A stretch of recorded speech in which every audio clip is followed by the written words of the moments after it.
I'm 103 years old, and I'm about to tell you something I've never told my own family.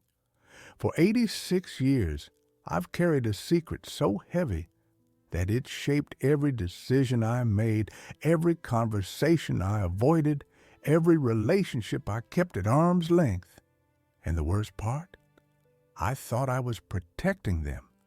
I thought silence was strength. I thought forgetting was healing. I was wrong about all of it. You see, I was born in 1921 in Montgomery, Alabama. If you know anything about American history, you know what that means. I grew up in a world that told me every single day that I was less than human. Separate water fountains, back of the bus. Couldn't look a white person in the eye. Couldn't walk on the same side of the street. That was just life. That was normal. But this video isn't about history lessons. This is about something specific that happened to me when I was 17 years old. Something so terrible that I buried it so deep, I almost convinced myself it never happened. Almost. Before I tell you what happened, you need to understand something. I'm making this video because I'm running out of time. At 103, every morning I wake up is a gift I didn't expect. And I can't take this secret to my grave. Not anymore. My children deserve to know. My grandchildren deserve to know. And maybe, just maybe, someone watching this needs to hear it too. It was August 1938. I was 17 years old, working in the cotton fields with my best friend James.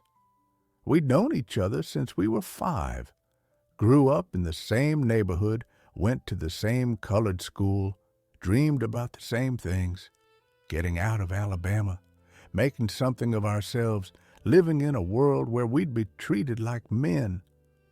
One evening after work, we were walking home together, laughing about something stupid the way teenage boys do. We took a shortcut through town, which we normally avoided, but we were tired and hungry and just wanted to get home. That's when we saw them. 5 white men standing outside the general store drinking. One of them called out to us, told us to come over. We knew better than to ignore them. We walked over, kept our eyes down, said yes, sir, like we'd been taught. They started asking questions. Where were we going? Did we think we were smart? Did we forget our place? James tried to answer. He was always braver than me, always spoke up. And that's when one of them said James had looked at him the wrong way. I saw what was about to happen. I saw it in their eyes. That's when I ran.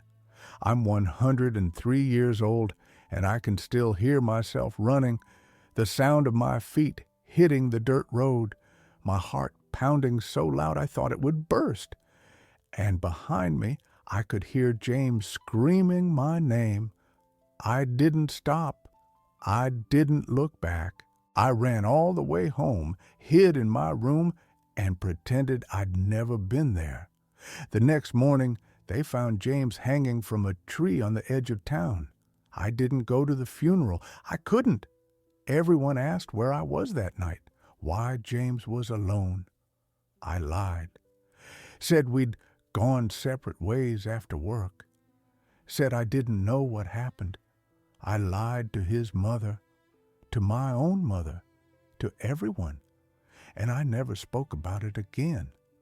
I thought if I didn't talk about it, it would fade away. I thought if I pushed it down deep enough, I could forget. But you never forget. It's been 86 years, and I can still see James's face, still hear him calling my name, still feel the shame of running. For the next 10 years, I barely spoke. I worked, came home, went to bed. My mother thought I was just quiet, just serious. She didn't know I was drowning in guilt and shame and fear. When I was 27, I met my wife. Beautiful woman, strong, patient. She asked me once why I never talked about my childhood. I told her there was nothing to talk about. She believed me, or maybe she just stopped asking. We had 4 children. I loved them more than anything in this world. But I kept them at a distance, not physically, but emotionally. I couldn't let them in, because if I let them in, they'd see what I really was. A coward, a boy who ran when his best friend needed him. When they asked about my past, about growing up in Alabama, about what it was like during segregation, I'd change the subject. I'd say it was a long time ago. I'd say it doesn't matter now. My oldest daughter once asked me, when she was about 15, if I'd ever experienced real racism, real violence. I looked her in the eye and said, no. I lied to my own child. I told myself I was protecting them. If they knew what happened, they'd be scared. They'd be angry. They'd carry the same pain I carried. I thought silence was a gift I was giving them. I thought I was being strong by keeping it inside. But here's what I didn't understand. Silence doesn't protect anyone. It just isolates you. My children grew up thinking I was cold, distant. They thought I didn't care about them because I wouldn't let them know me. My wife died 5 years ago, never knowing the truth about her husband, never understanding why I'd wake up in the middle of the night, sweating, calling out a name she'd never heard.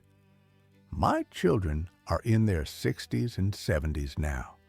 They have their own children and grandchildren, and I've spent their entire lives being a mystery to them. They love me because I'm their father, but they don't know me. They don't understand me, and that's my fault. I've watched my children struggle with their own pain, their own experiences with racism, and I said nothing. I could have told them, I understand, I've been there, let me share what I learned. But I stayed silent. I let them think they were alone in their pain when I could have been there with them. That's the part that haunts me most, not the running, not even the guilt about James. It's the distance I created with my own family, the walls I built, the love I couldn't fully give because I was too busy protecting a secret that was poisoning me from the inside. Here's what I've learned in 103 years. Your pain doesn't disappear when you hide it. It grows. It spreads. It affects every relationship you have, every decision you make, every moment of joy you could have had but didn't because you were too busy running from your past. The truth is heavy, but secrets are heavier. I thought carrying this alone made me strong. It didn't. It made me alone. For 86 years, I've been alone with this. Even surrounded by family, I was alone because nobody knew who I really was. Nobody knew what I'd survived. Nobody knew why I was the way I was, and I robbed them of the chance to know me, really know me. I'm telling this story now because I can't take it with me. I'm 103 years old. I don't have much time left. And I can't die with this still buried inside.